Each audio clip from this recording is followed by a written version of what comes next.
নমস্কাৰ, মই doctor Palashjyoti Majumdar Arogyam hair transplant ক্লিনিকৰ পৰা।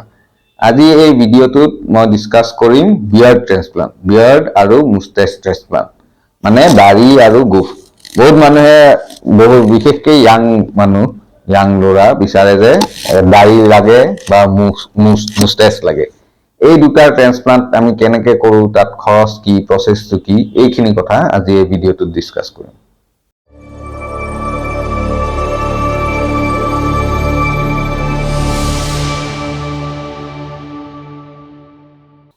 বিয়াৰ্ড আৰু মুষ্টেচ ট্ৰেন্সপ্লান্ট চুলি বা হেয়াৰ ট্ৰেন্সপ্লান্টৰ দৰে প্ৰচেছটো একেই। ইয়াত আমি কি কৰোঁ, প্ৰথম আমি আঁকি ল'ব লাগিব আমি কেনেকৈ প্লেন কৰিছোঁ, সেইমতে আমি পিছতো কৰিম। প্ৰথমে আমি ড্ৰ কৰি আমি পেচেণ্টৰ লগত, যোনজন পেচেণ্ট হয় তেওঁৰ লগত আমি ডিছকাছ কৰোঁ। মই নিজেই মোৰ এডভাইচবোৰ দিওঁ, কিমান গ্ৰাফ লাগে সেইবিলাক প্লেন কৰোঁ। প্ৰথম অঁকাৰ পিছত কি কৰা যায়, তাতে সৰু সৰু শ্লিপ বনোৱা যায়, য'ত আমি পিছত চুলি লগাম। আৰু চুলি তাৰপিছত আমি আনো গ্ৰাফ্ট হিচাপে। সেইখিনি আমি এই পিছফালৰ পাৰ্মানেণ্ট জ'নৰ পৰা আনো। সেই চুলিখিনি পাৰ্মানেণ্ট, গোটেই জীৱন থাকিব, কেতিয়াও সেই নাইকিয়া নহয় আৰু নৰ্মেলি নেচাৰেলি গ্ৰ' কৰি থাকে। সেই চুলিবোৰ আমি আনি ইয়াতে প্লান্ট কৰি দিওঁ, তেতিয়া চুলিডাল ইয়াতেই দীঘল হৈ যায়, ইয়াতেই হোল লাইফ থাকিব। মানুহজনে যেনেকৈ ইচ্ছা তেওঁ কালাৰ কৰিব পাৰে, শ্বেপ কৰিব পাৰে, তেওঁ শ্বেভ কৰিব পাৰে, একো ডিফাৰেঞ্চ নহয়। এইদৰেই এই হেয়াৰ ট্ৰেন্সপ্লান্টটো পাৰ্মানেণ্ট এটা প্ৰচেছ। বিয়াৰ্ড ট্ৰেন্সপ্লান্টত আমি শ্বেপ কেনেকৈ দিওঁ, সেইটো মানুহজন বা পেচেণ্টজনৰ ওপৰতো কথা, আৰু মই নিজেও এডভাইচ কৰোঁ। বেছিভাগ আমি এই ফ্ৰেঞ্চ বিয়াৰ্ড বুলি যোনটো কয় সেইটোকে কৰোঁ। যেনেকৈ মুষ্টেচটো এনেকৈ থাকিল, ইয়াৰে পৰা আহিলে এইখিনি জেগাত আৰু এইখিনি, সেইটোৱে মানুহে সাধাৰণতে তেনেকেই ৰাখে। অলপ বেছি দূৰলৈকেও দিব পৰা যায় বা কম দূৰলৈকেও দিব পৰা যায়। ফ্ৰেঞ্চ বিয়াৰ্ড বুলি কোৱা যায়। আৰু ভিতৰলৈ বেছি দূৰলৈ নালাগে, এইখিনি মানত হ'লেই হৈ যায়, কাৰণ তাতকৈ পিছৰখিনি দেখাও নাপায়। এইদৰে আমি শ্বেপটো আঁকো, যেনেকৈ মানুহজনে বিচাৰে বা পেচেণ্টজনে বিচাৰে আমি ঠিক সেইমতেই আঁকিব পাৰোঁ। তেওঁৰ ইচ্ছামতে আমি সলাব পাৰোঁ, বেছি দিব পাৰোঁ, কোনোবা জেগাত কম দিব পাৰোঁ। আৰু যেনেকৈ আমি আঁকো ঠিক সেইমতে আমি কৰি যাওঁ, শ্বেপটো ঠিক পেচেণ্টজনে বিচৰা মতে হয়। এতিয়া কথা হ'ল, বিয়াৰ্ড ট্ৰেন্সপ্লান্টত কিমান গ্ৰাফ্ট লাগে সেইটো নিৰ্ভৰ কৰে আমি কিমানখিনি দিওঁ। এতিয়া কোনোবাই যদি ঠিক অলপমানে বিচাৰে, তেওঁ অলপমান কিছুমান জেগাত বিয়াৰ্ড কম আছে, হয়তো 1000 গ্ৰাফ্ট মানতে হৈ যাব। কিন্তু কোনোবাই যদি পুৰা ডাঙৰকৈ বিচাৰে, এইখিনিৰ পৰা এইখিনি এনেকৈ গোটেইখিনি জেগা বিচাৰে, তেতিয়া বেছি গ্ৰাফ্ট হয়, 3000 মানলৈকে হৈ যায়। সেইকাৰণে সাধাৰণতে 1000ৰ পৰা 3000ৰ ভিতৰত গ্ৰাফ্ট লাগে। আৰু বেছিভাগ মানুহকে 1500 পৰা 2000 গ্ৰাফ্টৰ ভিতৰতে হৈ যায় প্ৰায় মানুহ। বিয়াৰ্ড ট্ৰেন্সপ্লান্টৰ ডোনাৰ এৰিয়াটো একেই, যোনটো হেয়াৰ ট্ৰেন্সপ্লান্টত আমি ইউজ কৰোঁ। এইখিনি যিখিনি পাৰ্মানেণ্ট জ'ন, য'ত চুলিটো পাৰ্মানেণ্ট, সেই জ'নৰ পৰাই আমি চুলি আনি পেলাই আমি ইয়াতে দিওঁ। বিয়াৰ্ড ট্ৰেন্সপ্লান্টৰ প্লান্টিং সেইটো হ'ল একেই, আমি যেনেকৈ হেয়াৰ ট্ৰেন্সপ্লান্টত প্লান্টিং কৰোঁ, একেই আমি আৰোগ্যমত 6 ইমপ্লান্টাৰ ইউজ কৰোঁ। ইমপ্লান্টাৰ ইউজ কৰিলে কি হয়, চুলিটো প্ৰটেক্টেড হৈ থাকে। আৰু আমাক লগা মতে আমি এংগলটো মিলাব পাৰোঁ, ডাইৰেকশ্যনটো মিলাব পাৰোঁ। প্ৰিমেড স্লিটছ আমি ইউজ কৰোঁ, আৰু তাতে আমি 6 ইমপ্লান্টাৰ দি ইমপ্লান্ট কৰোঁ। এতিয়া কথা আহিল বয়স, পেচেণ্টৰ বয়স।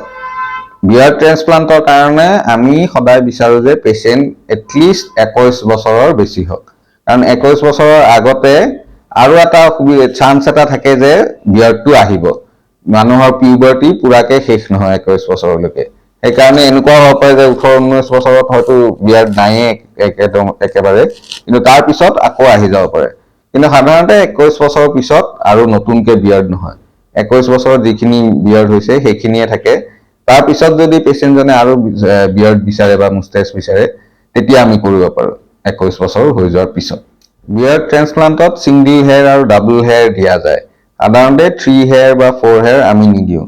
ইয়াতে আমি যোনটো এজ থাকে বিয়াৰ্ডটোৰ, সেইখিনিতে আমি সদায় ছিংগল হেয়াৰ দিব লাগে এইখিনি জেগাত। কিন্তু ভিতৰে আমি ডাবল হেয়াৰ দিব পাৰোঁ, ছিংগল বা ডাবল হেয়াৰ দিব পাৰোঁ। কিন্তু সাধাৰণতে আমি 3 হেয়াৰ বা 4 হেয়াৰ নিদিওঁ, কাৰণ চুলিটো বেছি ডাঠ যেন দেখিব পাৰে। কিন্তু মাজে মাজে দিলে ইমান প্ৰব্লেম নহয়। ওপৰৰ এজ কেইটাত সদায় ছিংগল হেয়াৰ দিব লাগিব। ইনফেকশ্যনৰ কথাটো বহুত মানুহে চিন্তা কৰে, কিন্তু বিয়াৰ্ড ট্ৰেন্সপ্লান্ট বা মুষ্টেচ ট্ৰেন্সপ্লান্টত ইনফেকশ্যন খুব কমেই হয়। আমাৰ যোনটো ফেচৰ ছাল আছে, তাৰে ব্লাড সাপ্লাইটো খুব ভাল সেইকাৰণে ইনফেকশনৰ চান্স খুব কম চুলি হেয়াৰ ট্ৰান্সপ্লান্টতকৈ বহুত কম বিয়াৰ ট্ৰান্সপ্লান্টত আৰু এটা কথা বহুত মানুহে সুধে যে বিষ কিমান হয় কাৰণ মানুহৰ এনে এটা ধাৰণা যে মুখত কৰিলেতো খুব বিষ হ'ব কিন্তু সেইটো কথা নহয় মুখতো ইমান একো বিষ নহয় আমি লোকেল এনেস্থেচিয়াতে কৰো আৰু মানুহে সহ্য কৰিব পাৰে সেইখিনি বিষ খুব এটা বিষ নহয় হেয়াৰ ট্ৰান্সপ্লান্টত যিমান বিষ হয় তেনেকুৱাই ক'ব পাৰি আৰু এটা প্ৰশ্ন বহুত মানুহৰ মনত থাকে যে কি সাৰ্জাৰীৰ বাহিৰে বেলেগ কিবা ট্ৰিটমেন্ট আছে নেকি কিন্তু বিয়াৰ্ডৰ কাৰণে বেলেগ একো ট্ৰিটমেন্ট নাই বিয়াৰ ট্ৰান্সপ্লান্টটো এটা ট্ৰিটমেন্ট তাত কোনো মিনক্সিডিলে কাম নকৰে কোনো টেবলেটে কাম নকৰে কোনো লগোৱা ঔষধ নাই এতিয়া মাৰ্কেটত এনেই বহুত কিবা কিবি পাব সাধাৰণতে সেইবিলাক আয়ুৰ্বেদিক হয় কিন্তু সেইবিলাকে একো কাম নিদিয়ে বিয়াৰ যাৰ যোনে বিয়াৰ্ড বিচাৰে তেওঁৰ এটাই উপায় হ'ল বিয়াৰ ট্ৰান্সপ্লান্ট